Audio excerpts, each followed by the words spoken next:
এবার মালদা চাকুরিহারা শিক্ষক শিক্ষিকা ও শিক্ষাকর্মীদের আবেদনে সাড়া দিয়ে তাদের সঙ্গে আলোচনায় বসলেন দক্ষিণ মালদার কংগ্রেস সাংসদ ইসা খান চৌধুরী।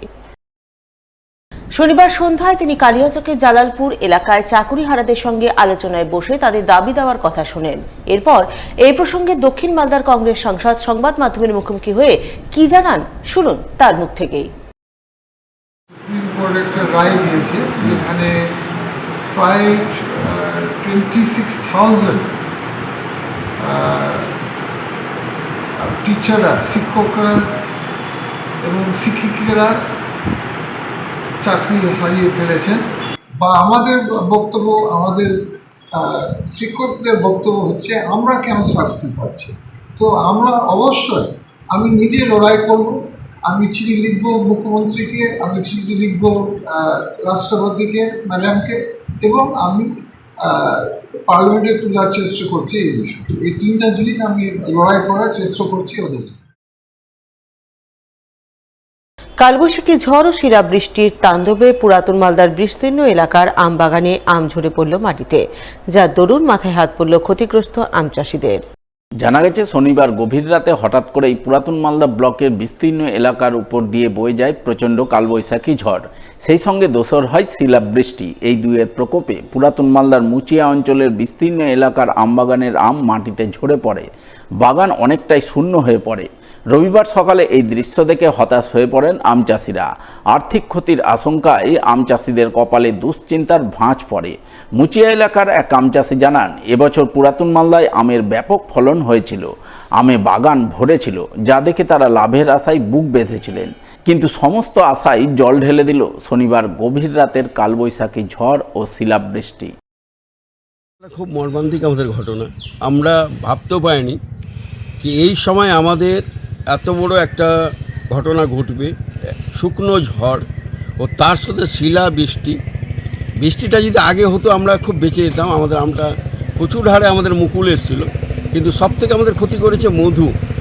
আমরা প্রত্যেক চাষি 4টা 5টা 6টা স্প্রে করেও থামতে পারছি না।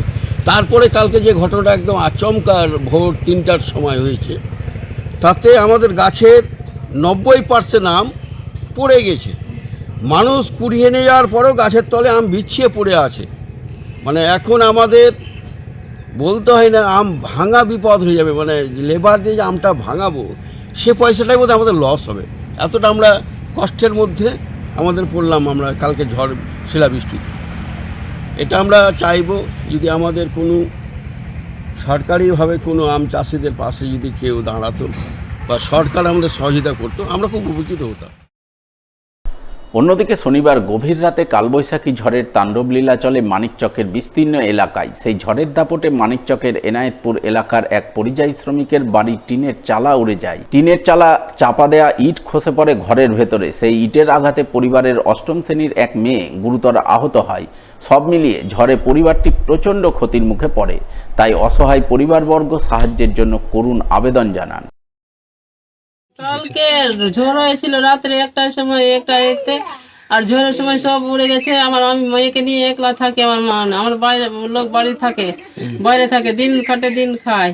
আর বাড়ির জন্য আবেদন করলাম কতবার, একবারও বাড়ির আবেদন কিছু সরকার থেকে কোনো আবেদন কিছু সাহায্য পাইনি।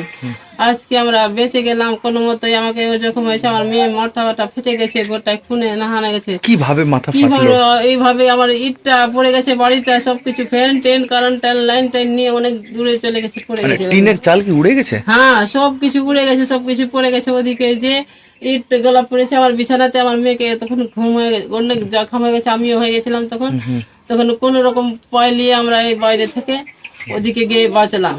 হ্যাঁ, আমরা খোলা থাকলে যদি বৃষ্টি কিভাবে থাকবো? কিছু নেই মাথার উপরে আর? না।